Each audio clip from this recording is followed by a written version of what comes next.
오늘 우리에게 주신 하나님의 말씀은 마태복음 24장 32절에서 39절까지의 말씀입니다. 한 절씩 교도하도록 하겠습니다. 제가 먼저 읽겠습니다.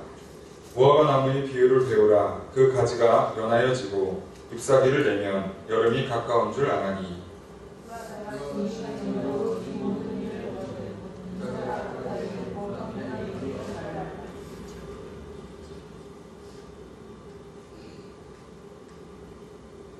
내가 진실로 너희에게 말하노니 이 세대가 지나가기 전에 이 일이 다 일어나리라. 천지는 없어지었으나 내 말은 없어지지 아니하리라. 그러나 그 날과 그때는 아무도 모르나니 하늘의 천사들도 아들도 모르고 오직 아버지만 아시느니라. 노아의 때와 같이 인자의 임함도 그러하리라. 홍수 전에 노아가 방주에 들어가던 날까지 사람들이 먹고 마시고 장가들고 시집가고 있으면서 홍수가 나서 그들을 다 멸하기까지 깨닫지 못하였으니 인자의 임함도 이와 같으리라. 아멘. 아멘.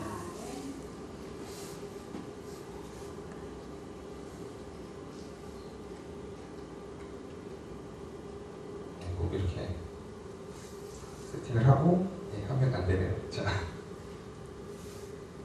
할렐루야. 아멘. 오늘 이 저녁에 방주기도원에 오셔서 기도하시는 이 자리에 함께 하시는 모든 성도님들을 주님의 이름으로 환영합니다. 우리 옆에 분들과 또 사랑의 절 나누며 인사하며 시작했으면 좋겠습니다. 인사합시다. 사랑합니다. 사랑합니다. 축복합니다. 축복합니다.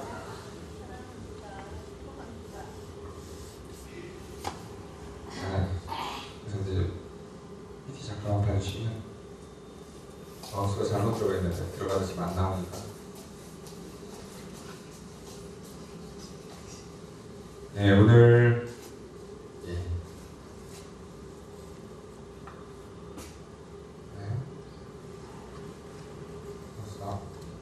신호가 들어가는데 안 넘어가네요.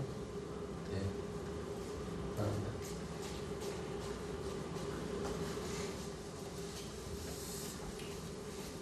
오늘 함께 나눌 말씀은 마태복음 24장 32절에서 39절까지의 말씀입니다. 오늘 어떤 말씀을 여러분들과 함께 나누고 또 함께 기도할까 고민하다가 정한 것이 오늘 이 본문입니다. 주일 낮에 말씀을 계속 전하는 중에 마태복음 말씀을 살펴보고 있습니다. 잘 보이시나요? 예? 그게 제가 이게 잘 안 보여서 예. 이따 기도할 때 저기 찬양 앞부만 잘 보이면 될 것 같습니다. 예, 감사합니다. 마태복음 말씀을 쭉 살펴보던 중에 마태복음 23장, 24장, 25장까지 주일날 말씀을 이렇게 전하고 있었습니다. 그런데 이 말씀이 여러분 잘 아시는 것처럼 마지막 때에 관한 본문 말씀입니다. 이 말씀을 계속해서 묵상하고 또 말씀을 주일날에 전하다 보니까 정말 오늘 우리들이 마지막 때 말세 세상 끝이라는 시대를 살아가고 있는데 과연 우리는 어떻게 살아야 되고 하나님께서 어떻게 살아라고 말씀하시는 건가 다시 한 번 더 깊이 생각해보고 묵상하게 되었습니다. 그리고 그 말씀을 쭉 나눠오던 중에 이곳에서 우리 함께 기도할 때 이 본문을 놓고 우리가 함께 좀 기도했으면 좋겠다는 생각이 들어서 같이 나누기로 정하였습니다. 본문을 좀 더 길게 보고 싶었으나 성경은 중간에 찾으면 되니까 오늘 본문은 24장 32절에 39절까지만 보는 것으로 하고 마태복음 24장 말씀을 전체적으로 함께 보려고 합니다. 많은 사람들이 요즘 말세라는 말을 많이 합니다. 날이 갈수록 말세라는 말을 점점 더 자주 듣게 됩니다. 분명히 제가 어린 시절에도 말세다라는 얘기를 종종 들었는데 제가 학교 다닐 때 중고등학교 시절에 대학 시절에도 그때가 이제 97년, 8년, 9년, 2000년 이렇게 넘어오니까 말세다라는 이야기들을 종종 들어왔는데 지금은 그때보다 확실히 더 많이 듣는 것 같습니다. 분명 말세이긴 합니다. 점점 세상 끝을 향해 우리가 가까이 가고 있는 것은 맞습니다. 그리고 국내나 또 주변의 여러 가지 소식들, 또 해외에 있는 여러 뉴스들을 듣다 보면 정말 마지막 날이 다가오는구나 라는 걸 우리가 인식하게 됩니다. 사람들은 충격적인 사건이나 자연재해 또는 전쟁의 소식들을 듣게 되면 말세다, 말세가 가까이 왔다 라고 의뢰 얘기하곤 합니다. 그러면서 사람들은 자연스럽게 그러면 마지막 때가 언제인가를 궁금해하게 됩니다. 여러분들도 마지막 때가 언제인지 궁금하십니까? 주님 언제 다시 오실까요? 그날 알았으면 좋겠죠. 알고 싶고, 그날 알면 잘 준비할 것 같고, 그날 알면 조금 더 신앙생활을 더 열심히 할 것 같은데 그날 참 알 수가 없어요. 그런데 놀랍게도 그날이 언제인지를 알고 있는 사람들이 있어왔고 그들은 그날이 언제라고 늘 지정해왔고 그리고 단 한 번도 맞은 적이 없습니다. 이렇게까지 마지막 날을 정하고 주장하는 사람들을 우리는 보통 시한부 종말론자라고들 부릅니다. 이렇게 시한부 종말론이 뭐냐면 종말이 오는 시점을 딱 정해서 그날에 예수님 다시 오시고 우리는 올라간다, 휴거한다 이렇게 주장하는 사람들이 있습니다. 기독교 종말론에서 이 휴거의 시점을 알고 있고 그리고 그 날에 이러한 현상들이 일어난다라고 특정해 주는 사람들이 늘 있어 왔습니다. 놀랍게도 이런 시한부 종말론이 기독교 역사에서는 3세기부터 있어 왔습니다. 그때부터 지금까지 계속 특정한 날에 예수님 다시 오신다라고 얘기하던 적이 있어 왔고 지금까지 있는 것입니다. 전 세계적인 시한부 종말론의 역사를 다 뒤져볼 수는 없고 국내에 날짜를 딱 찍어서 이날 주님 다시 오신다고 했던 그 첫 번째 역사가 1965년 8월 15일입니다. 그때 동방교주라고 동방교가 있었습니다. 동방교주가 1965년 8월 15일이 예수님 다시 오신 날이다, 휴거일이다 이렇게 주장하는 것이 기록되어 있는 대한민국에서 기록되어 있는 휴거 날짜를 찍은 첫 번째 기록입니다. 그 다음부터 이제 시작되는데 73년 11월 10일에 천국복음전도회의 교주인 구인회 씨가 그날이라고 주장했어요. 그리고 89년도부터는 이제 조금씩 시작돼서 거의 1, 2년에 한 번씩 있어왔고 91년도에는 부산의 성화선교교회가 99년에 정말 일어난다 그러면서 은숙시켜가지고 훈련시키다가 이게 불법이다 그래가지고 이제 경찰에 고발되고 이런 사건들이 있어왔죠. 92년도에 하나님의 성회 그리고 92년 10월 10일에 디베리아 선교회 왜 이렇게 92년도에 많았는지 모르겠는데 92년도에 가장 큰 사건은 우리가 알고 있는 것처럼 다미선교회의 사건입니다. 이 사람들이 92년도 10월 28일 날 오실 것이다 라고 얘기를 했는데 이때 이것에 들은 사람, 이 이야기를 받아들인 사람이 전국적으로 무려 8,000명 가량이 됩니다. 그래서 이들이 학교도 안 가고 직장도 안 가고 심한 경우는 재단도 팔고 이런 일들이 있었습니다. 그리고 결국은 이 일이 반복되다가 다미선교회 이장림 목사는 결국 사기로 고소고발 당해서 징역을 1년 살게 되고 그리고 벌금으로 몇십억을 물게 되고 이런 이제 사건들이 있었습니다. 그런데 이게 비단 우리나라만 그런 게 아니라 전 세계 어느 나라나 기독교 복음이 들어가고 나면 꼭 이렇게 날짜를 특정해서 주님이 다시 오신다라고 말하는 사람들이 있습니다.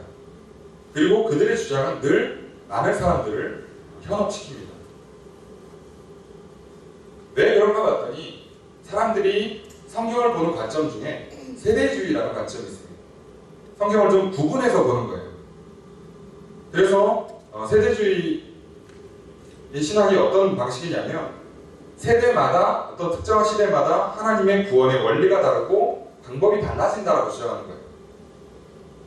여기는 뭐 역사가 깊습니다만 단순하게 말씀드리면 처음에 19세기 중반에 이것을 신학화한 사람들이 있어요. 그래서 넬슨 다비라는 사람이 영국 성공회 신학을 비판하면서 날짜를 정확하게 세대를 구분하는 것을 주장하기 시작했고 이것이 전 세계적으로 큰 반응을 얻게 됩니다. 그리고 결국 이들이 세대주의 신학과 우리가 알고 있는 복음주의 신학, 보통 우리 이것을 언약신학이라고 합니다. 하나님의 말씀은 약속이다라고 받아들이는 우리가 알고 있는 보통의 신학과 정반대의 노선을 취하면서 이쪽에 많은 사람들이 이 주장을 따르게 되죠. 그래서 보통 우리가 많이 알고 있는 주석자 중에 스코필드라는 사람이 이 세대를 7개로 구분을 했습니다. 그래서 아시는 분들 아시는 것처럼 맨 처음에는 무죄, 죄가 없던 시대, 그 다음에 양심, 그 다음에 인간의 통치, 그 다음에 약속, 율법, 은혜, 그리고 천년왕국.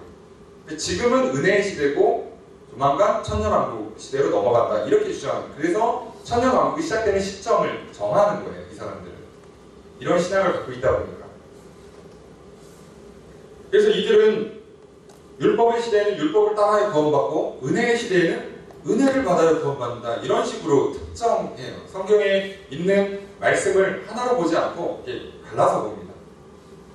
그러다 보니까 이들이 어떤 약점을 갖고 있냐면, 어떤 문제점을 갖고 있냐면, 하나님의 말씀을 다 버리고 은혜로만 해석해요. 여기서 조금 더 나아가는 이제 약간 은사주의나 성령운동을 좀 과하게 하시는 분들은 은혜의 시대가 아니라 성령 시대라고 그래서 하나님 말씀보다도 성령의 계시나 특정한 은사들을 따르게 됩니다. 이러면서 문제들이 자꾸 야기되는 거예요. 분명히 오늘날 이 시대에 하나님의 은혜가 있습니다. 오늘날 이 시대에 성령이 역사하십니다. 하지만 그렇다고 해서 그것이 기독교 역사를 관통하는 하나님의 구원의 섭리와 그 은혜를 특정히 구분하거나 가르진 않습니다. 그런데도 불구하고 왜 사람들은 이런 시한부 종말론이나 세대주의 신학에 자꾸 빠지게 될까요? 그 이유는 알고 싶은 거예요. 주님이 언제 다시 오시는지 궁금하잖아요. 알면 참 좋을 것 같아요. 그죠? 그런데 오늘 본문을 통해서 우리가 마지막 때를 정하신 하나님의 뜻이 무엇인가, 그리고 왜 그 때를 안 알려주시는가에 대한 말씀을 좀 생각해 보려고 합니다. 세상은 날로 시끄러워져 가고 있습니다. 여전히 이단들은 성행합니다. 오늘날 우리들은 늘 그래서 흔들리고 불안하고 헷갈리고 하는 경우가 참 많습니다. 그래서 정확히 알고 싶은데 또 정확히 알지 못해서 더 힘들 때도 있죠. 과연 이런 이 마지막 때를 우리는 어떻게 살아야 할까요? 과연 세상 끝은 어느 날 언제일까요? 그리고 그 시대를 살아가는 오늘 우리들은 어떻게 하나님 앞에 서야 할까요? 오늘 이 질문을 가지고 이 말씀 앞에 서려고 합니다. 오늘 이 질문이 놀랍게도 동일하게 예수님의 제자들도 예수님께 하게 됩니다. 오늘 이 말씀 우리가 함께 살펴보려고 하는데, 성경 펴보셨으면 24장 3절부터 우리가 좀 함께 보려고 해요. 24장 1절부터 이제 제가 파워포인트를 좀 준비해봤습니다. 24장 1절에 보니까 예수께서 성전에서 나와서 가실 때 제자들이 성전 건물들을 가리켜 보이려고 나오니, 예수님께서 예루살렘에서 마지막 최후의 일주일을 보내십니다. 이제 금요일날이 되시면 잡히시고 십자가에 달려 돌아가시게 되는 거예요. 그래서 그 일주일을 보내는 중에 이제 예루살렘을 떠나서 감람산으로 이렇게 언덕을 향해 예루살렘을 벗어나서 나가고 계시는데, 거기서 보니까 예루살렘 성전이 더 잘 보입니다. 당연하죠. 멀리 높은 산에서 밑을 내려다보면 건물이 훨씬 잘 보입니다. 그걸 봤어요. 자, 그래서 이걸 봤는데 제자들 입장에서는, 예수님과 달리 12제자들 입장에서는 이 성전에 대한 자부심이 있는 거예요. 이 성전은 헤롯 대왕이 지어준 성전이고 사실상 아직 완공이 안 됐어요. 헤롯 대왕이 정통 유대인이 아님에도 불구하고 이 지역의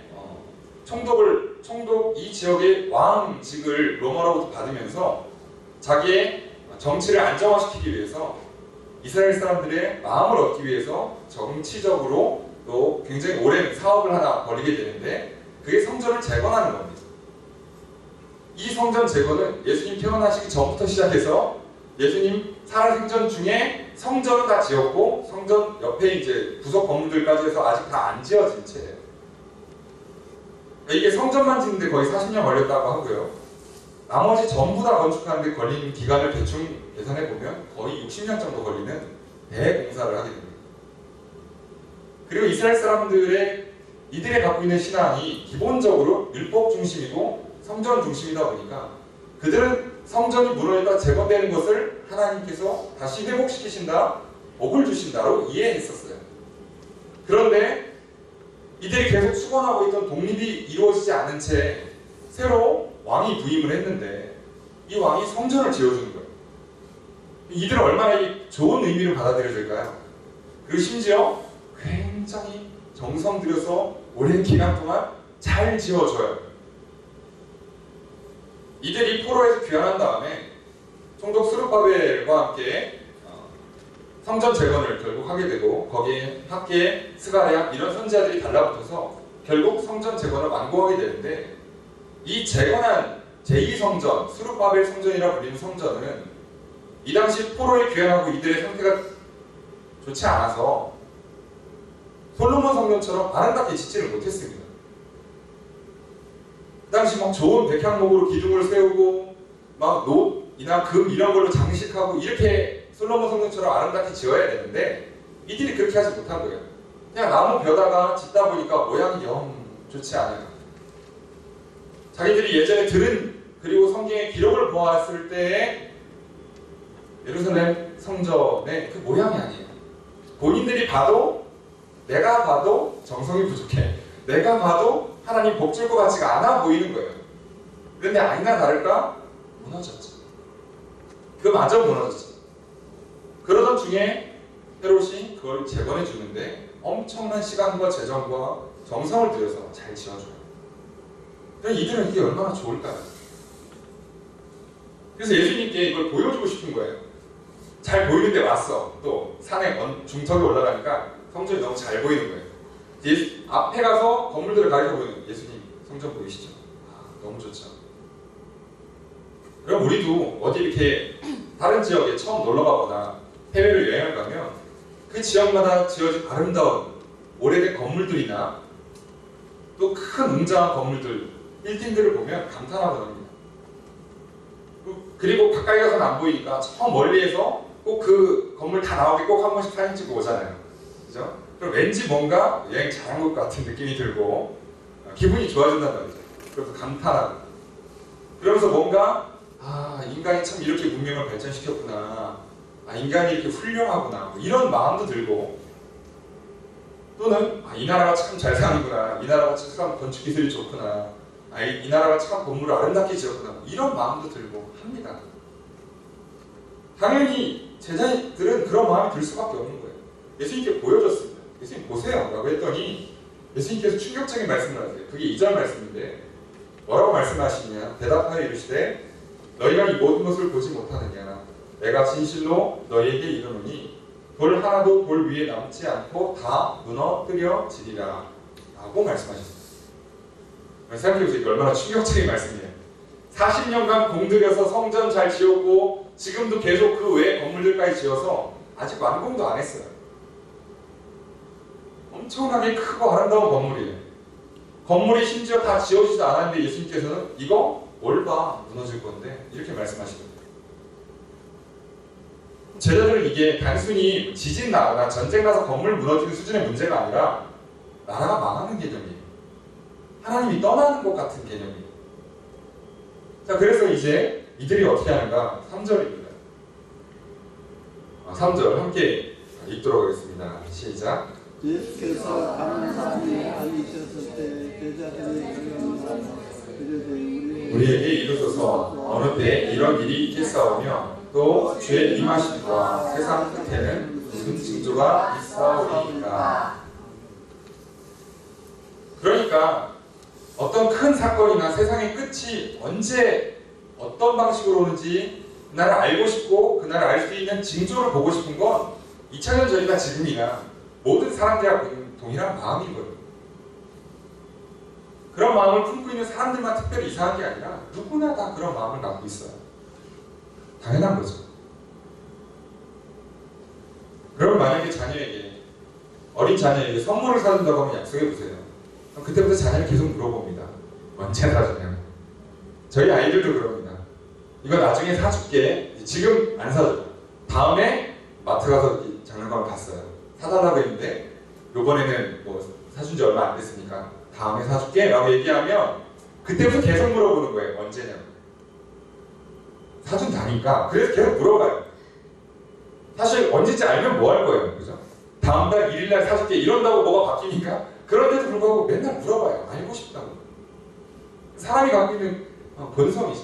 왠지 그걸 확인받아야 진짜로 사줄 것 같고 그 날짜를 확인받아야 정말 선물이 나한테 올 것 같고 이런 마음이 들잖아요. 제자들이라고 안 그러겠어요? 예수님께서 무너진다고 얘기했는데 기분 나빠서 아니면 건물에 자꾸 이들의 신앙을 휩쓸리는 것을 마음에 들지 않아서 얘기한 걸처럼 받아들일 수도 있어요. 그러니까 진짜인가 궁금하기도 하고 그러면 진짜라면 언젠가가 궁금하고 자 이게 인간의 본성인 거죠. 예수님께서는 여기에 굉장히 중요한 두 가지를 담고 있는 거예요.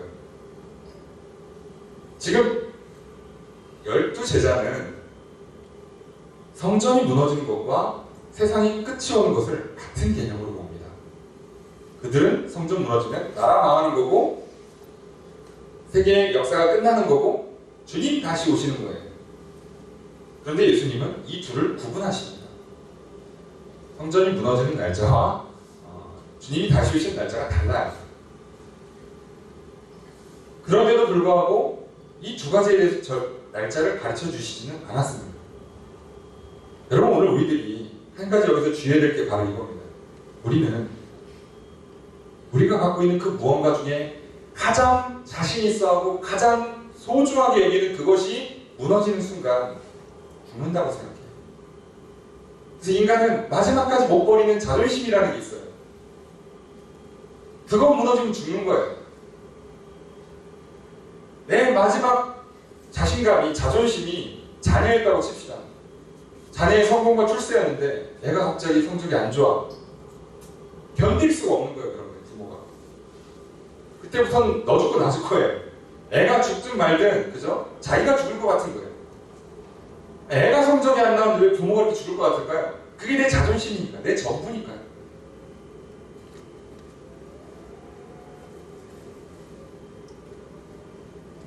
우리가 잘 알고 있어요. 이렇게 사업하시는 분들 사업이 망하고 나면 막 극단적인 선택들을 하시잖아요. 우리 생각할 때는 망했습니다. 털고 어디 이렇게 일용직부터 시작하든가 어디 이렇게 뭐 월급 주는데 들어가서 다시 좀 일하시다가 또 기회를 봐서 재기하시면 되지. 못합니다. 죽어도 못합니다. 내가 죽으면 죽어서 그렇게 안 한다고 얘기하시죠. 그리고 진짜로 죽음을 선택하게 돼요. 우리가 볼 때는 그냥 가서 1, 200만 원이라도 벌면 되지 라고 생각하지만 못한다. 허락이 안 되는 거예요. 그거 무너지면 난 죽는 거예요. 사람마다 다 그런 생각을 갖고 있어요. 이스라엘 백성들도 유대인들 그리고 유대인 출신인 예수님의 제자들도 성전이 무너지는 건 죽는 거예요. 용납이 안 돼요. 하나님 우리를 떠나시는 거예요. 하나님 나를 싫어하시고 버리시고 심판하시는 것처럼 받아들여요.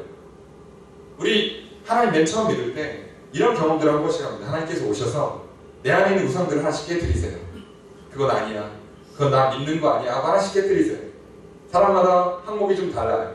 건강을 우상으로 삼는 사람, 돈을 우상으로 삼는 사람, 인기와 명예를 우상으로 삼는 사람, 배우자가 우상인 사람, 자식이 우상인 사람, 출세나 성공이나 명예가 우상인 사람, 이런 수많은 우리 갖고 있는 우상들을 하나님께서 오셔서 깨뜨리세요. 그때 우리가 하나님께 뭐라고 그러죠? 감사합니다 하나님. 제 우상을 깨뜨려 주시고 주님 하나님 나라를 제 안에 다스려 주셔서 감사합니다. 이제 제 안에 천국을 완성해 주십시오. 이럽니까? 그때부터 우리 기도가 바뀌죠. 하나님 나한테 왜 이러십니까? 저 미워하십니까? 너무하신 거 아닙니까? 이렇게까지 하셔야겠습니까? 이렇게 기도한다고요. 대부분 못 받아들여요. 정말 간절히 하나님께 뒹굴면서 기도하잖아요. 이건 안 됩니다 라고 막 마지막 하나님의 바지가랑이를 붙잡으면서 하나님 이건 안 됩니다. 제가 이거 뭐 가져가시면 나 천국 안 가라니 있더라도 이건 포기 못합니다. 이런 심정으로 기도한다고요. 그런데 하나님은 그걸 깨뜨리시죠. 왜요? 그래야 하나님의 뜻을, 하나님의 나라를 지으시니까요. 그래서 지금 이 성전의 파괴와 종말을 가져오는 이 하나님의 방법에는 뜻이 계세요. 그것은 온 세계 열방을 구원하시는 하나님의 뜻이에요. 유대인들을 원래 제사장 나라로 삼으셨어요. 그러니까 이들이 점점점 퍼져나가 온 세계 열방에 하나님의 복음을 전하고, 그리고 그들이 하나님 잘 믿도록 제사장직을, 그리고 그 나라는 제사장 나라로서 세워졌어야 돼요. 이들이 어떻게 합니까? 점점 더 배타적이 돼버려요. 이웃을 사랑하고 이웃 나라를 사랑하기는커녕 점점 더 배타적이 돼서 우리만 구원받는다 그러고, 이들은 부정하다 그러고, 그래서 복음을 전하기는커녕 우리끼리만 구원받자 그러고 담 쌓고 절대 밖으로 안 나가요. 그러면서 그들이라도 거룩하게 잘 살면 다행인데, 그러면서 그들은 내부적으로 계속 부패하고 불신하고 우상을 숭배하는 그런 일들을 오랜 시간 동안 반복해왔어요. 그렇게 놔두면 온 세계 열방을 구원하고자 하는 하나님의 뜻이 이루어지지가 않아요. 어떡합니까 이러면? 그래서 하나님께서 이스라엘만 구원하세요? 그럴 수 없는 거예요. 그러니까 계속 말씀하세요. 그래서 구약의 선지자들도 복음이 자꾸 전파될 거라고, 이방인들 중에 많은 무리들이 주께로 돌아올 것이라고 구약에도 많이 예언되어 있어요. 유대인들은 못 받아들이는 거예요. 그걸. 우리만 예루살렘에 있는 그 성전 중심으로만 구원받는 거예요. 그리고 그 성전과 그 성전에 있는 율법은 무너지면 안 돼요. 예수님은 그걸 무너뜨리십니다. 그러니 제자들이 얼마나 궁금했어요. 진짜인가 궁금하고, 그럼 진짜 언제 할지도 궁금하고 물어보시는 거예요. 그런데 이 물어보는 거에 대한 예수님의 대답이 오늘날 시한부 전망자들이 근거 구조로 삼는 구절이 되어버렸어요. 여러분, 우리가 이걸 잘 읽으면 마지막에 이렇게 나와요. 이때가 종말이다. 이런 징조를 보면 내가 다시 온다가 아니라 세상 끝이 시작된 것이다 라고만 얘기가 나와요. 말씀을 한번 좀 읽어보도록 할까요? 4절부터 함께 쭉 읽도록 하겠습니다. 시작. 예수께서 대답하여 이르시되 너희가 사람의 미혹을 받지 않도록 주의하라. 많은 사람이 내 이름으로 와서 이르되 나는 그리스도라 하여 많은 사람을 미혹하리라. 난리와 난리 소문을 듣겠으나 너희는 삼가 두려워하지 말라. 이런 일이 있어야 하되 아직 끝은 아니니라. 민족이 민족을, 나라가 나라를 일어나리고 곳곳에 기근과 지진이 있으리니 이 모든 것은 재난의 시작이니라.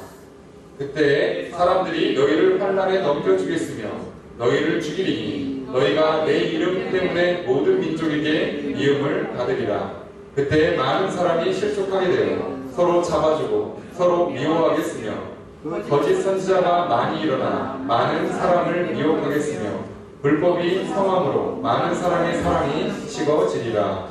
그러나 끝까지 견디는 자는 구원을 얻으리라. 이게 예수님의 대답입니다. 그러니까 언제 성전이 무너지는 걸까요?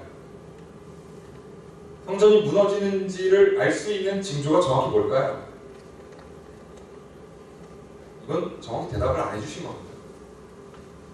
이거 보고 언제쯤 성전이 무너진다, 언제쯤 주님 다시 오신다 알 수 있으면 천재입니다. 이거 불가능합니다.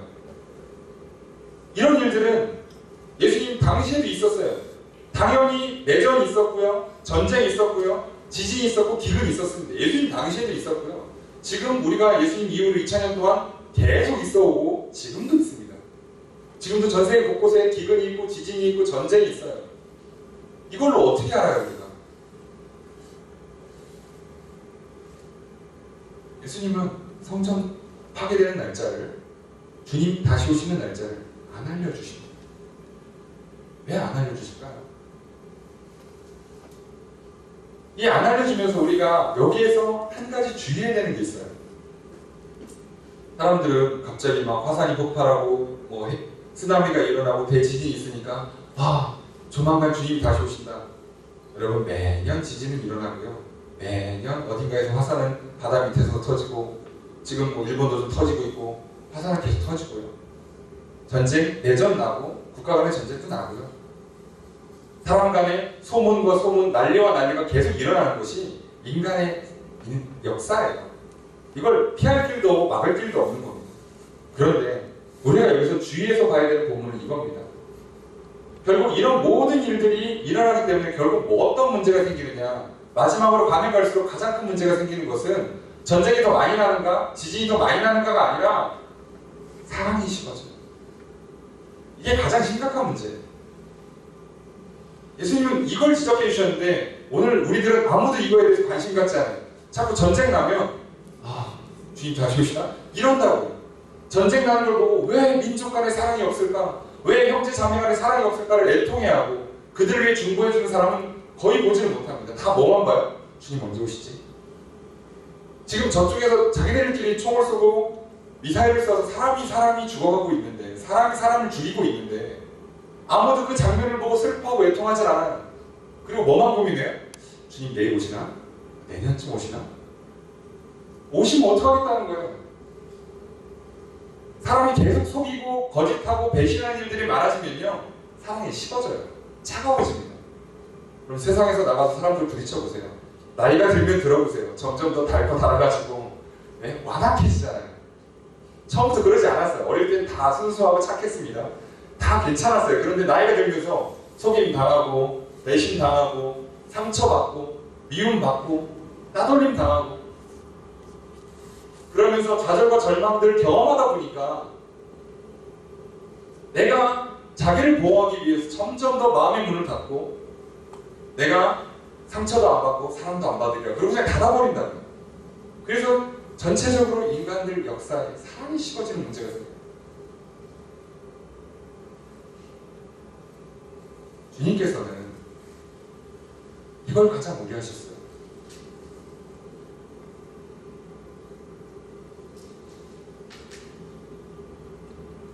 그래서 하시는 말씀이 뭐였냐면, 그러나 끝까지 견디는 자는 구원을 얻으리라. 여러분, 이거 종말론자들 뭐라 그래요? 전쟁이 나도 믿음 잃지 마십시오. 저기 적그리스도가 와서 꼬셔도 믿음 잃지 마십시오. 그럼 지금 그런 내용이 이 본문에 있습니까? 아니에요.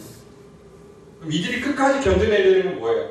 지진이 나고 난리가 나고 소문이 나고 사람들끼리 대적하고 배신하고 속이는 일이 아무리 많아져도 끝까지 뭘 잃지 말라고요? 사랑을 잃지 말라고요.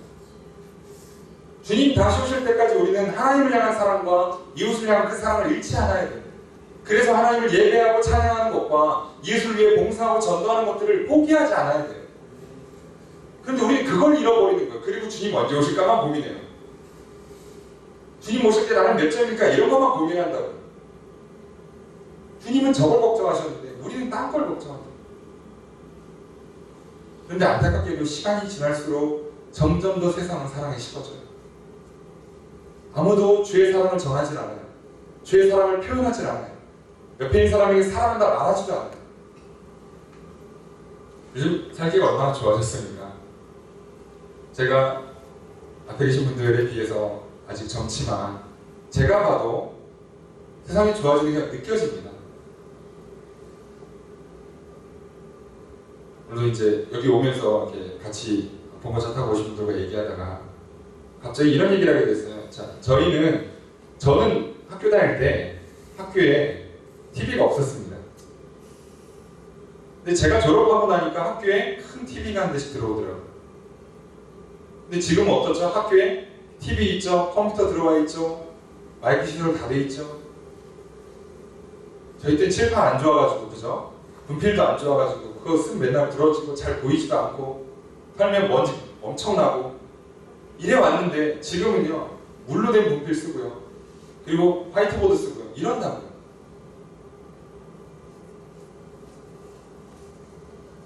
저 고등학교 다닐 때, 저 대학교 가서 이제 대학생들이 가장 원하는 소원이 뭐였냐면 그 당시에 핸드폰 갖는 거예요.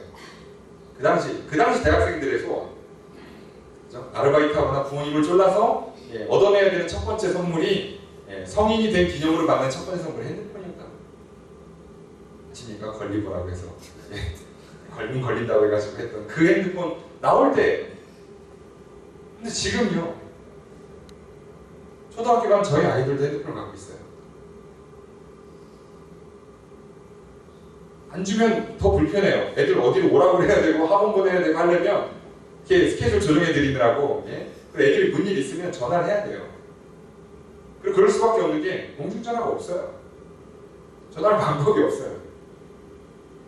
그런 시대를 산다고 얼마나 세상은 좋아졌습니까? 그런데 오늘날 그 편리함과 그 좋은 환경에서 우리는 서로를 더 사랑하고 있습니다. 하나님을 더 사랑하고 있습니다. 예전에 교회 한번 와서 예배를 드리려면 얼마나 전부터 준비해야 되고 시간 맞춰야 되고, 예전에 시골 계신 분들 그죠? 이렇게 플래시를 이렇게 비춰가면서 30분씩 1시간씩 걸어야 되고, 비가 오나 눈이 오나 그걸 해내셨잖아요. 저희들 요즘 눈 오면 사고 난다고 안 하고, 비 오면 날씨가 안 좋아서 못 오겠다고 그러고. 시설 얼마나 좋아요. 음향 좋죠. 냉난방 잘 되죠. 의자 편하죠. 다 잘 돼 있는데도 안 오잖아요. 여러분 예전에 얼마나 저희 부모님 세대들 얼마나 어려우셨어요. 그죠? 잘 살아보세가 국가의 구호였던 시대가 있잖아요. 그들 그렇기 위해서 밤낮 부단히 열심히 일하시면서 그래도 우리 좀 잘 살아보자고, 우리 자녀들 잘 키워보자고 그러면서 열심히 살던 시절이 있었어요. 근데 지금은 진짜 얼마나 잘 삽니까? 그런데 부부간에, 부모 자녀 간에 사랑합니까?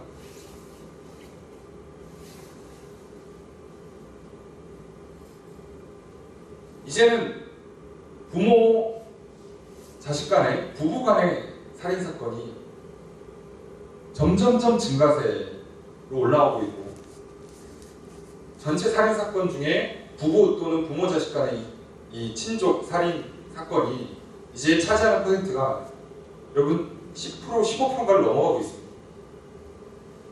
사람이 죽었다 하면 10중에 하나는 부부나 부모 자식 간에 나는 거예요. 그런 시대가 됐어요. 그리고 우리나라에 그래도 폐륜이라고 보통 자식이 부모를 처음 죽인 살인사건이 근래에 들어서 언제 나신지 아십니까? 그게 93년도인가에 났어요. 93년도. 그게 처음 공식적으로 근래에 들어서 처음 부모가 자녀가 부모를 죽인 사건이에요. 미국에서 유학하던 아이가 돌아와서 공부는 하기 싫고 도박하다가 기승졌고, 부모님은 약재산을 하셔갖고 한 300억 대 재산이 있으시고, 근데 부모님이 건물 새로 지시는 동안에 지하에서 임시로 숙소를 놓고 있는데 거기다가 칼로 찌르고 불을 지르고 죽였어요. 그러고 나면 보험금이 자기한테 올 줄 알고 재산이 자기한테 올 줄 알고. 그게 우리나라의 근간에 있었던 첫 자식이 부모를 죽이는 사건이에요. 근데 그로부터 지금 불과 한 20여 년 지나서 살인사건 10건 중에 한 건은 부부 또는 부모 자식 간에 나요. 세상은 정말 점점 더 악해져 갑니다. 왜요? 계속 속이는 일이 많고, 그리고 불법과 악행들이 너무 많아지는 거예요. 다들 사랑이 식어요. 이게 말세에 우리가 조심해야 되는 거예요. 우리는 자꾸 언제냐를 알고 싶지만 주님은 그걸 걱정하셨어요. 그럼 언젠가 일은 일어나겠죠.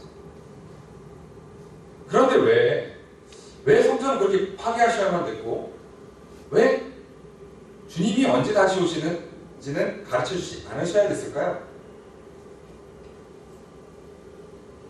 오늘 말씀을 보면, 오늘 본문을 좀 넘어가서 좀 보도록, 본문을 다시 한번 좀 보도록 하겠습니다.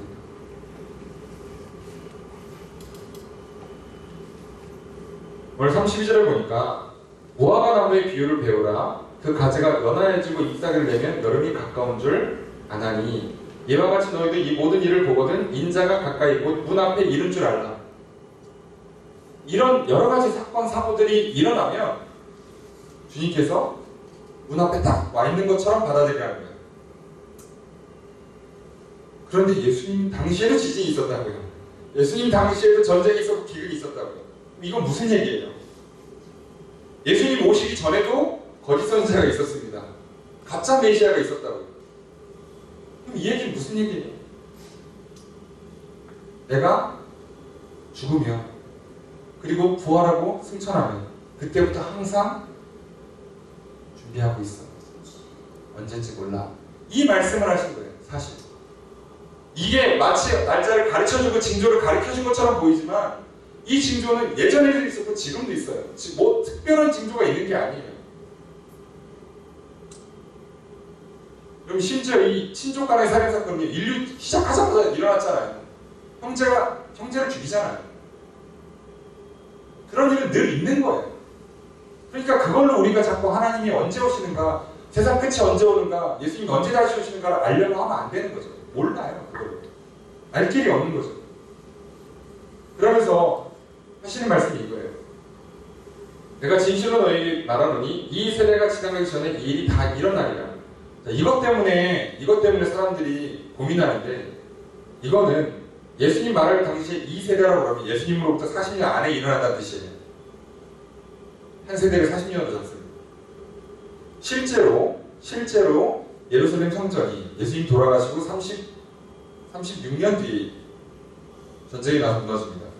그리고 예수님 돌아가신 지 40년 되는 해에 완전히 예루살렘 자체가 폐허가 됩니다.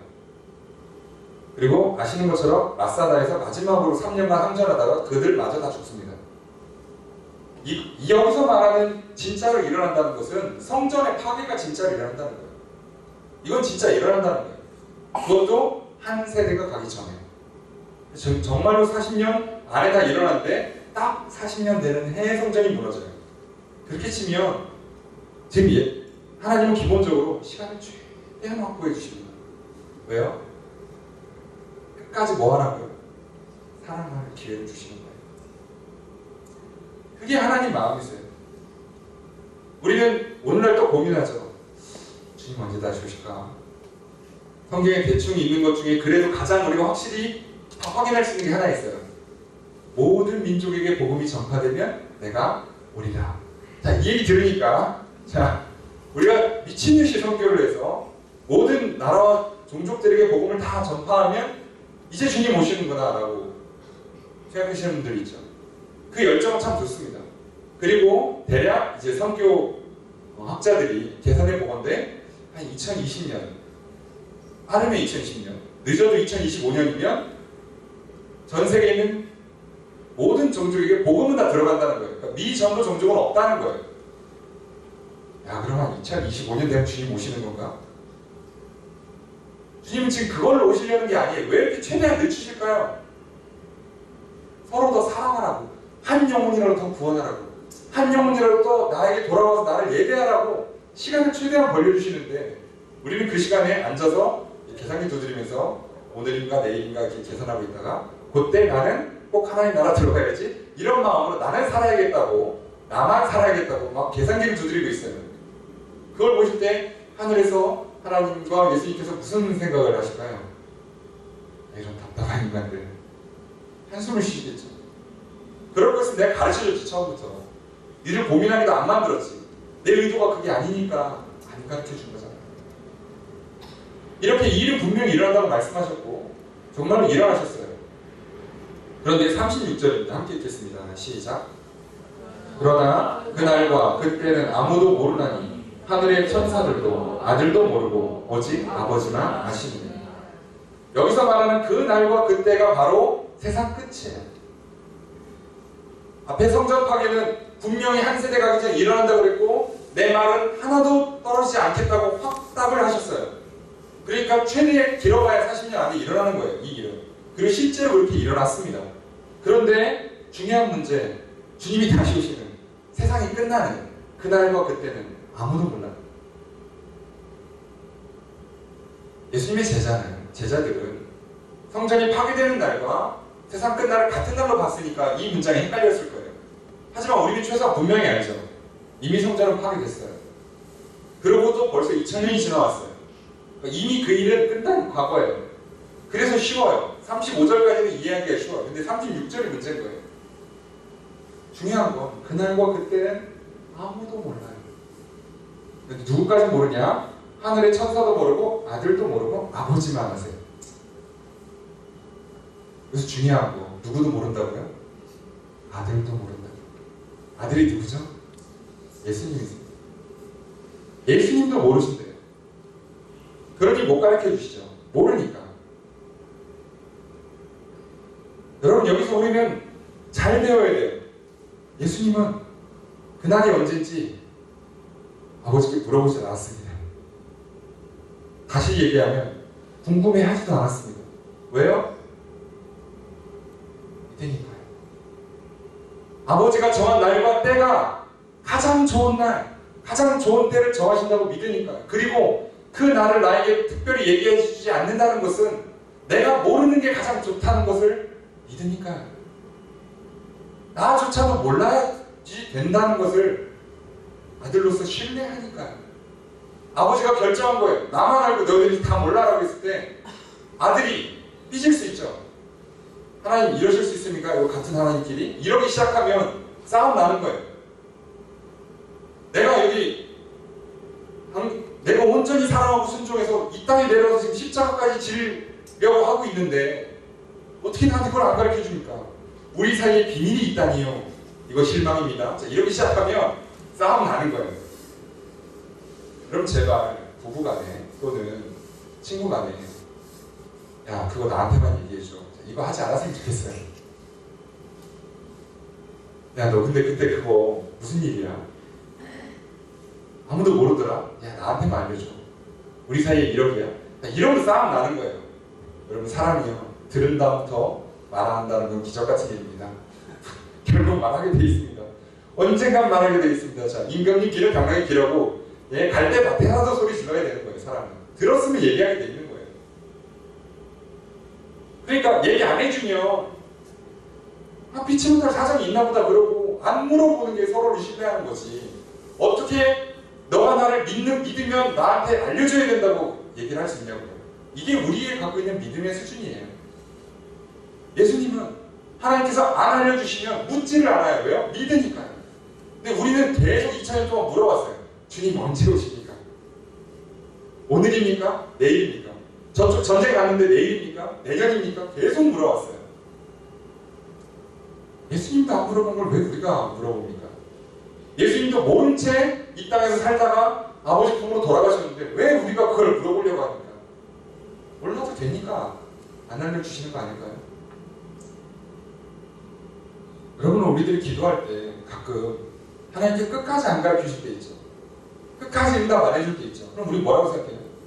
하나님 저 안 사랑하세요? 너무하시고 내가 이렇게까지 기도했는데 내가 이렇게까지 부르짖었는데 금식하며 내가 정말 결단하며 하나님께 외쳤는데 하나님 나한테 이러실 수 있습니까? 라고 얘기한다고요.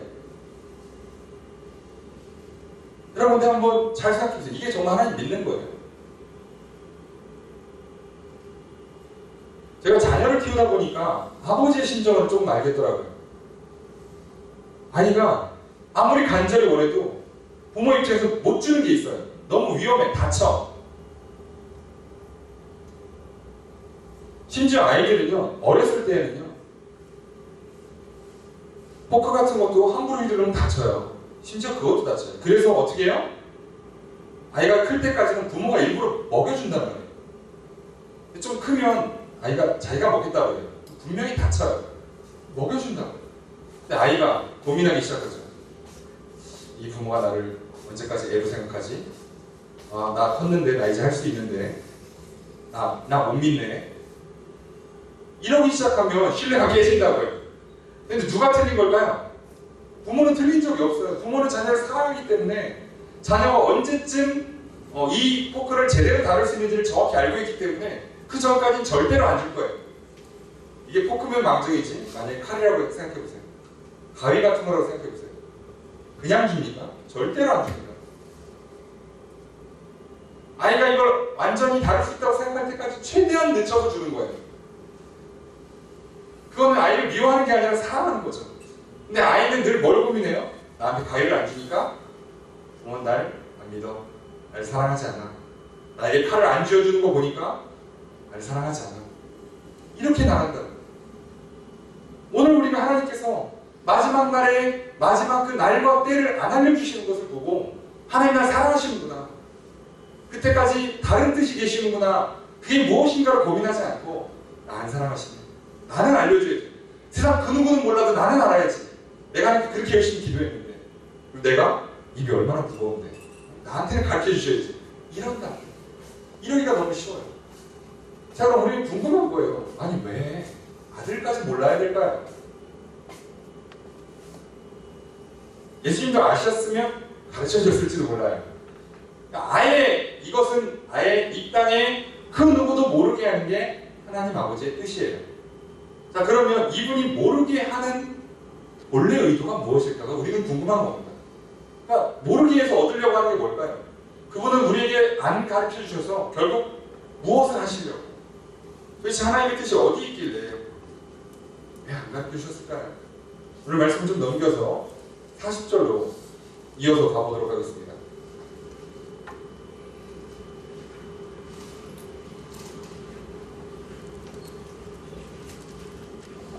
40절에 우리가 이어서 살펴보면 그때가 되면 두 사람이 밭에 있는데 한 사람은 가고 한 사람은 못 가요. 두 여자가 맷돌질 하는데 한 사람은 가고 한 사람은 못 가요. 그래서 하시는 말씀 42절입니다. 함께 읽습니다. 시작. 그러므로 깨어있으라. 어느 날에 너희 주가 임하는지 너희가 알지 못함이니라. 왜 안 알려 주신다고요? 깨어있으라고요. 항상 깨어있으라고요. 그게 무슨 뜻인가? 43절이에요. 너희도 아는 바니 만일 집 주인이 도둑이 어느 시각에 올 줄을 알았더라면 깨어있어 그 집을 뚫지 못하게 하였으리라. 도둑이 언제 올 줄 알면 그 시간에 잠 안 자고 깨어있다가 막았겠죠. 모르니까 자고 있다가 도둑 당하는 거예요. 그러니까 깨어있어야 돼요. 주님 언제 올지 모르니까 잠을 자면 안 되겠구나 라고 생각하시면 안 됩니다. 죽습니다. 그러다가 진짜로. 자, 그 얘기가 아니죠. 그러면 이건 육체가 잠들지 말라는 얘기가 아니라 우리의 영을 깨우라는 뜻이잖아요. 그럼 영을 깨워서 뭐 하는 일일까요? 영을 깨워서 뭐라는, 언제 올지 몰라요. 근데 여기서 깨어있으라는 얘기는 잠에서 깨라는 뜻이 아니라 원문의 뜻이 감시하다 지킨다는 뜻이에요. 보초설 때 쓰는 단어예요. 우리가 군사가 초소에서 지켜보고 있는 것을 깨어있다라는 단어로 번역이 된 거예요. 그럼 뭔가를 지키기 위해서 잠들지 말라는 뜻이에요. 우리의 영혼이 뭔가를 지켜내야 돼요. 그래서 영혼이 잠들면 안 돼요. 결국 주님 다시 오실 때까지 우리가 뭘 지켜야 될까요? 우리 아까 처음에 본문에 봤잖아요. 마지막 때 없어질 그것, 사랑. 결국 사랑이 우리 안에 들어와서 결국 뺏어가려고 하는 건 뭘까요? 사랑. 하나님 사랑과 이웃 사랑을 뺏어가면 우리를 다시 살려서 우리에게 사랑을 넣어주신 하나님의 그 구원의 역사가 안 나가는 거예요. 결국 이것은 사랑을 지키라와 동시에 우리의 구원을 지켜내는 것이에요. 마지막에는 수많은 사람들이 와서 이걸 속여요. 그래서 계속해서 뺏어가려고 해요. 사단은 할 수만 있으면 우리에게 거짓으로, 속임으로, 심지어 능력 행함으로까지 해서라도 어떻게 한다고요? 우리를 미혹한다고요. 그래서 우리에게 천국 복음을 빼앗아 가고 거기에 자기가 들어가요. 내가 그리스도라고, 내가 메시아라고, 내가 하나님이라고 하는 그 사단과 그 거짓 선지자들이 그 자리를 대신하려고 하는 거예요. 그래서 우리가 깨어서 지켜야 돼요. 정신 차려야 되는 거예요. 그러면 우리가 뭘 그렇게 깨어서 지켜야 될까요? 우리에게는 그 지킬 수 있는 기준이 하나님 말씀밖에 없어요. 기도밖에 없다고요. 우리가 어떤 무기가 있습니까? 우리가 말씀을 보고 기도하는데 우리를 도와주시는 유일한 분, 성령 하나님밖에 없어요. 우리 갖고 있는 게 그거밖에 없어요. 근데 그걸로 지키는 거예요. 그리고 그걸로 지킬 수 있습니다. 그걸 지키라고 하시는 거예요. 깨워서. 절대 너희들 구원을 뺏기면 안 돼. 너희들 안에 있는 그 사랑을 빼앗기면 안 돼. 그래서 깨어 있어야 돼. 말씀 배우고 기도하고 성령의 도우심을 따라서 말씀을 깨닫고 말씀을 지켜 행하고 능력받고 권능을 행하고 인도함을 따라가고 복음을 전파하고 그것이 오늘 마지막 때를 굳이 안 가르쳐 주신 하나님의 뜻이에요. 몰라야 깨어 있습니까? 제가 군생활 해보니까요. 이게 어떤 의미인지 정확히 알 것 같아요. 만약에 저희가 이제 보초를 쓰러 가잖아요. 보통 이제 2시간씩 쓰다 들어와요, 보초를. 2시간씩 쓰는데 이 근무표를 보면 우리 생각할 때는 근무 시작하자마자 보초를 쓰는 게 되게 편하고 잠도 많이 자고 좋을 것 같은데 꼭 그때는 잘 안 쓴다고 그래요, 선임들이. 왜 그런가 했더니 저기 그날 잠을 안 자는 또 간부 되는 군인도 대부분 잠들기 전에 빨리 한 바퀴 돌고 와서 주무셔요. 자, 그러니까 그 시간대는 긴장을 좀 해야 되는 거예요. 쉬지를 못해. 언제 간부가 와서 숨 차는지를 몰라요.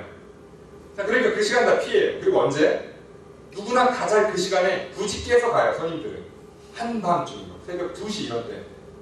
그게 왜 좋은 시간인가? 나중에 분석을 해보니까 알 것 같아요. 1시, 2시는요. 분생활 보초의 피크 타임이에요. 가장 좋은 시간이에요. 가면 다 자요, 다. 아무도 안 와요. 나도 가서 자도 돼요. 괜찮다고요. 안전한 시간대예요.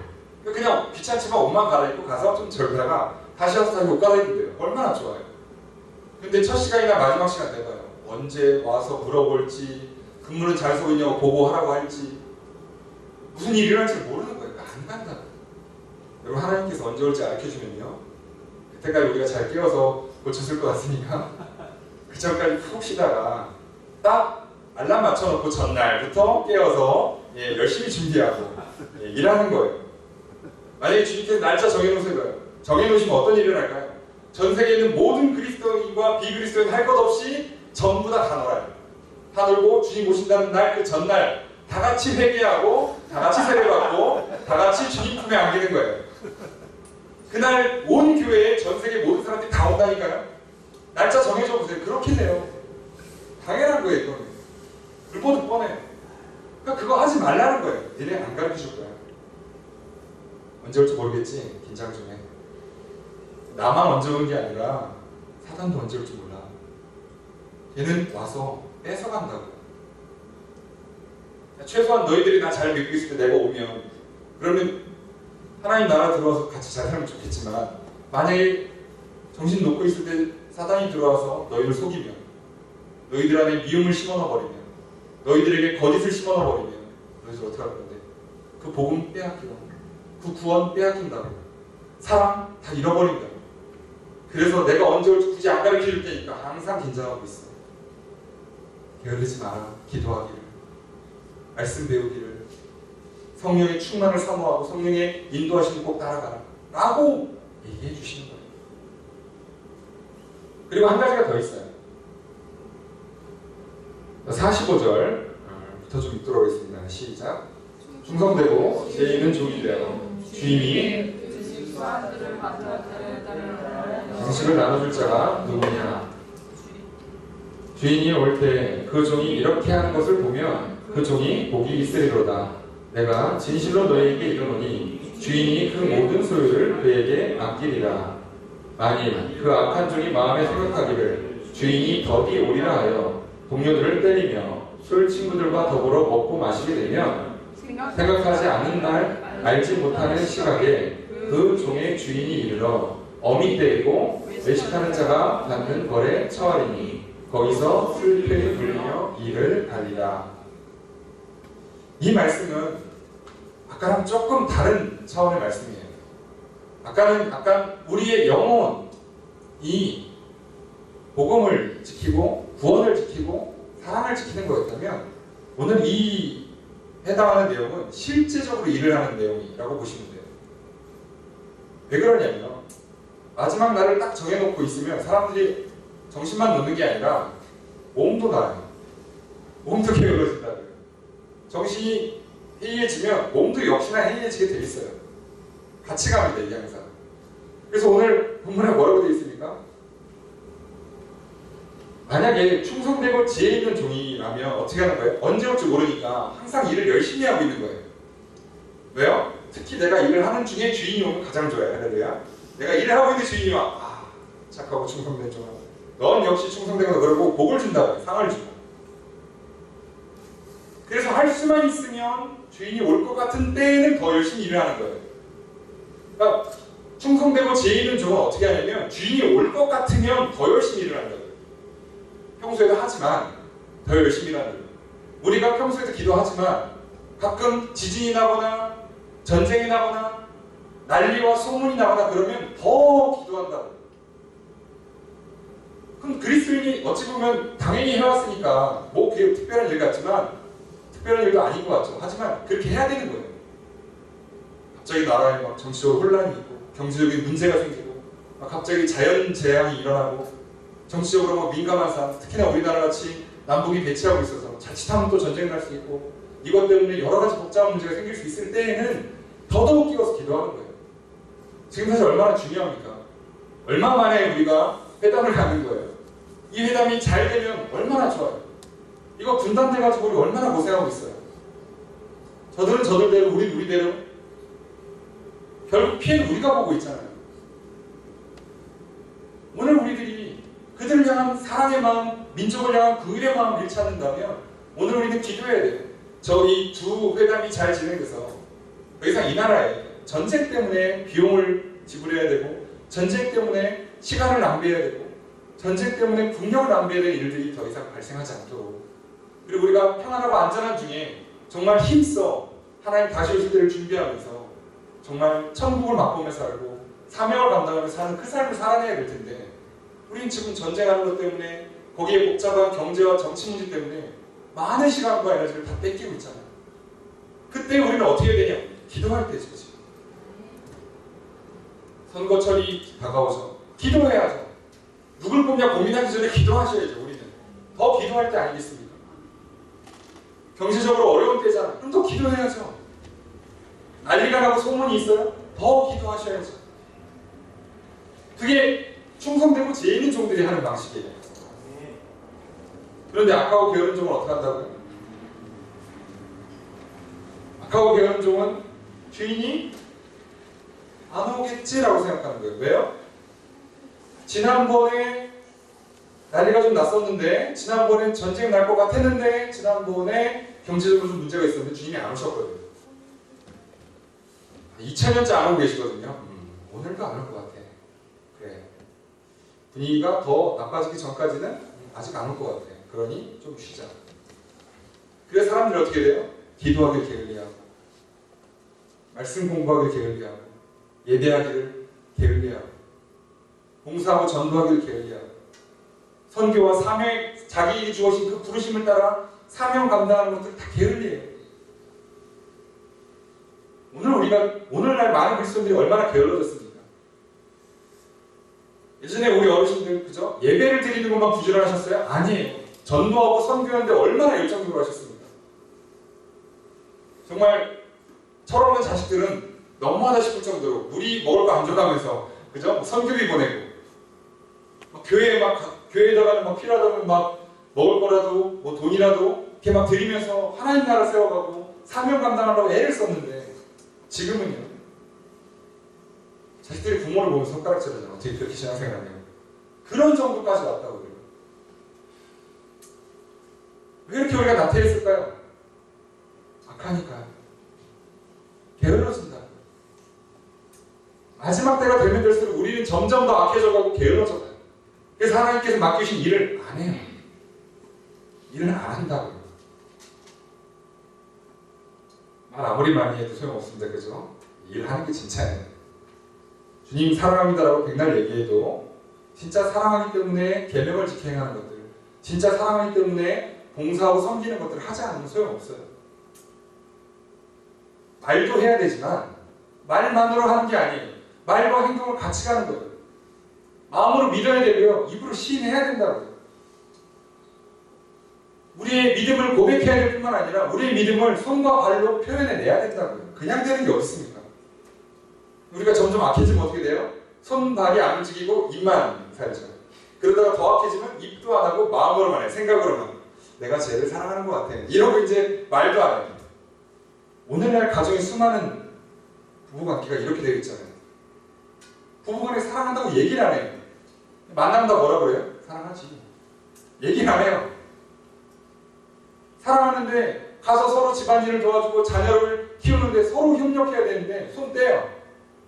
나는 나가서 돈 벌어오니까 집안일은 당신이 해. 업무를 정확히 분담하고 내일 너 일이 어딨어? 다 같이 하는 거죠. 그럼 사랑하는데 일을 구분해서 합니까? 이건 엄마 일이고 이건 아빠 일이고 이건 내 일이야. 서로 터치하지 맙시다. 이렇게 삽니까? 다 같이 하는 거죠. 다 같이. 아멘. 교회에서 이건 목사님 일이니까 목사님이 하시고 자 이거 권사님이 하시고 이거 장로님이 하시고 구분해서 합니까? 다 같이 하는 거죠. 할 수만 있으면 워낙 뭐 일이 크고 많다 보면 어쩔 수 없이 이렇게 팀을 짜거나 구분져야 되고 조직이 필요하겠지만 그런 경우 아니면 다 같이 하는 거죠. 안 한다고요. 점점 더 악하고 게을러진다. 그걸 막으려고 하나님께서 안 하게 해주시는 거예요. 너희들이 정말 충성되다면, 너희들이 지혜가 있다면 내가 오늘 올지 어떻게 알아? 그러니까 오늘 일해야지. 오늘 일을 내일로 미루면 안 되지. 옆에 죽어져가는 영혼이 있어요. 아직 하나님 몰라요. 오늘 딱 만났어. 할렐루야. 어떻게 서로 시간이 됐어. 얘도 보니까 1시간 이상 한가한 것 같아. 그리고 보니까 살짝 배고파. 자 여기서 먹이면서 말을 하면 좀 말이 좀 통할 것 같아. 그러면 오늘 가서 돈 들여서 시간 들여서 먹이고 주의 사랑과 복음을 전해야죠. 안 한다고요. 그게. 기회가 있는데 안 한다고요. 그걸 자꾸 내일로 미룬다고요. 다음으로 떠넘긴다고요. 오늘 해야죠. 오늘. 여러분 사람이 사람을 만난다는 건 기적 같은 일이에요. 그냥 됩니까 이 일이? 여러분 우리가 한번 큰 사고 같은 거 한번 당해보세요. 우리가 당연히 살았던 일상은요 기적으로 바뀌어요. 가능합니까? 그럼 병 들어보세요. 어디 밥을 먹고 사람을 만나고 공부를 하고 일을 합니까? 불가능해요. 어디 집안 한번 크게 사업하다 무너져봐요. 어디 사람을 만나고 밥을 먹고 쉬고 일을 해요. 아무것도 못해요. 우리가 매일같이 일어나는 일이니까 당연하게 받아들일지 모르지만 우리가 정말 지혜 있고 충성되다면 그 순간순간이 얼마나 귀한지를 안다고요. 놓치지 않는다고요. 하나님 우리에게 그렇게 살기를 원하세요. 그래서 일부러 굳이 안 알려주세요. 때를 모르면 모를수록 충성된 자와 악한 자가 더 분명히 구분되어지는 거예요. 그래서 일부러 안 알려주신다고요. 너희가 정말 충성된지 아니면 악한지를 하나님도 보시겠다는 거예요. 그리고 충성되기를 바라신다고요. 아멘. 오늘 우리는 그 시대를 살아요. 오늘 저희 여러분들이 정말 마지막 때를 살고 있는 건 맞습니다. 누가 봐도 마지막 때예요. 예수님 하늘 올라가신 지 2000년 됐습니다. 점점 더 세상 끝에 가까워지고 있어요. 하지만 우리가 언젠지만 모를 뿐이에요. 한 가지 분명한 건 어제보다 오늘 세상 끝에 더 가까워졌습니다. 내일은 더 가까워질 것입니다. 사실 오늘 밤 오셔도 우리는 할 말 없습니다. 10년 뒤, 100년 뒤에 오셔도 사실 할 말은 없습니다. 우리에게 중요한 건 그 날과 때가 언제냐가 아니에요. 그거는 아무도 모르기로 하나님 아버지께서 정하셨고 그렇게 천사도 모르고 예수님도 모르세요. 다 모르는 게 하나님의 뜻이에요. 모르기 때문에 우리가 마지막 때를 가면서 해야 되는 것 사랑이 식어져 갈 때, 점점점 사랑이 식어져 갈 때 주의 사랑을, 이웃 사랑을 우리는 지켜내야 된다고. 그러기 위해서는 뛰어 있어야 되고 준비하고 있어야 돼요. 아멘. 우리의 영혼을 지켜야 되고 우리의 몸과 마음을 지켜내야 돼요. 아멘. 그게 오늘 우리가 할 일이죠. 그래서 참으로 감사한 것은 그래도 이곳에 사실상 다들 바로 이 옆집에 사시지 않는 한 적어도 몇십 분 이상, 심한 경우는 그 한 시간 정도 시간을 들여야 이곳에 오실 수 있잖아요. 그러면서까지 우리가 화요일 저녁에 이곳을 오는 이유가 뭘까요? 주님 언제 오실지 모르기에 깨어있으려고. 아멘. 주님 말씀 음성을 듣고 그 사명을 감당해내려고.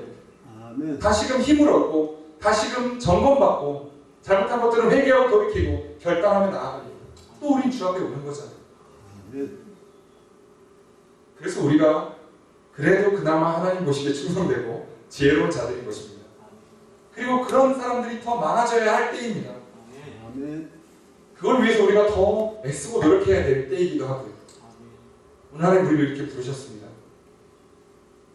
그때를 함께 살아가는 우리 모두에게 같이 기도할 수 있는 이 장소가 있다는 것이 얼마나 귀하고 감사합니다. 아멘. 그리고 이곳에 모여서 같이 기도하는 믿음의 형제 자매들이 있다는 것이 얼마나 감사합니까? 아멘. 그리고 주의 말씀 앞에 우리가 다 같이 모여서 깨어 기도하고 우리의 생각을 지키고 마음을 지키고 다시 부지런히 충성되게 사명을 감당하겠다고 결단하고 다시 또 삶의 자를 나아가는 것이 얼마나 귀합니까? 아멘. 우리 하나님께서 주신 그 은혜 잊지 않았으면 좋겠습니다. 아멘. 하나님께서 주신 그 기회 놓치지 않았으면 좋겠습니다. 아멘. 점점 더 이뤄져가는 이 시대의 그 사랑을 우리는 지켜내야만 할 것입니다. 아멘. 그러므로 깨어 있읍시다. 우리의 영혼이 잠들지 않도록 늘 기도하고 말씀을 가까이 하시길 부탁드립니다. 아멘. 혼자서 힘들게 우리는 함께 해야 하는 것입니다. 아멘. 그리고 우리의 생각과 마음이 그리고 우리의 말과 행동이 점점 더 악하고 게을러지기 쉬운 시대입니다. 그렇게 또 준비합시다. 하나님 언제 부르셔도 일할 수 있도록 그리고 늘 일하고 있는 준비하는 자세를 잃지 않고 살아갑시다. 아멘. 그것이 오늘 저 여러분들에게 주는 하나님의 말씀입니다. 아멘. 우리가 이 말씀을 놓고 기도하려는 것입니다. 하나님, 아멘. 우리가 세상 끝은 모릅니다. 모르게 하시는 것이 하나님의 뜻임에 감사합니다. 그렇게 해주 우리가 끝까지 사랑을 포기하지 않고 견뎌내고 기도할 것입니다. 아멘. 그리고 깨어 있어서 우리의 구원을 그 사랑을 지켜낼 것입니다. 그리고 준비함으로 말미암아 사명을 완수해낼 것입니다. 주님, 이 땅에 사는 동안에 천국을 경험하게 하시고 영원한 하나님 나라의 하나님 백성으로 받아 주시옵소서.